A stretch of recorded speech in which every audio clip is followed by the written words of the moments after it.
CGL वाले बच्चों, बहुत ही खतरनाक सवाल, किस्त वाला। डरो मत, लास्ट तक वीडियो देखो, मजा आएगा। 19,650 रुपये नगद लिए, 3100 रुपये अग्रिम भुगतान यानी कि डाउन पेमेंट दे दिया है। 3 बराबर किस्तों में उपलब्ध है। क्या? टीवी।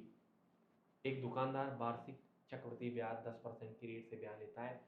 किस्त की राशि पूछ रहा है, क्या है? तीनों किस्त बराबर है। किस्त वाले सवाल कैसे करते हैं? इतना रुपया तो इसने चुका ही दिया ना, 3100 रुपये। तो 3100 रुपये तो हटा दो 19,650 में से, तो इसका तो ब्याज मत ले लेना। 3100 रुपये हटा देंगे, 50 यहाँ पर आएगा, 5 यहाँ पर आएगा और 16,550 रुपये ही टोटल चुकाने पड़ेंगे। अब ये 16,550 मैं यहाँ पे लिख देता हूँ, और कह रहा है कि 10% के हिसाब से तीनों किस्त बराबर है। रेशो बनाते हैं 3 साल के लिए, तो 10 से 11 आता है, 10 से 11 आता है और 10 से 11 आता है, ठीक है। लेकिन दूसरे साल में ये स्क्वायर में चला जाता है, 10 का स्क्वायर 11 का स्क्वायर हो जाता है। तीसरे साल में 10 के क्यूब और 11 के क्यूब के रेशो के अकॉर्डिंग चलेगा।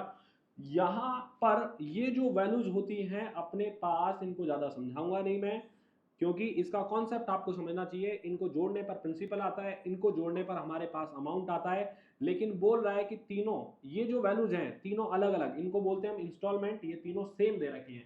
सेम करने के लिए ये 11 का क्यूब है, ये 11 का स्क्वायर है, ये 11 है, तो इस रेशो को हमें मल्टीप्लाई कर देना चाहिए 11 के स्क्वायर से।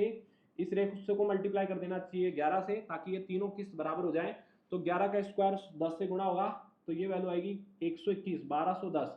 1210 ये वैल्यू आएगी, 1331 ये वैल्यू आएगी, 1331 ये वैल्यू आएगी। 11 गुणा 100 करने पर 1100 वैल्यू ये आ जाएगी, 1000 वैल्यू यहाँ पर आ जाएगी। और इधर तीनों किस्त 1331 की होने वाली है।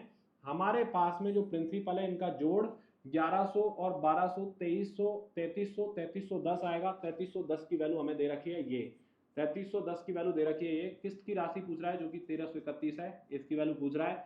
ये कट रहा है शायद 5 बार कैंसिल करेंगे, 5 गुना ये करने पर कुछ ये आंसर आता हुआ दिख रहा है, 6655 करेक्ट आंसर निकल के आएगा।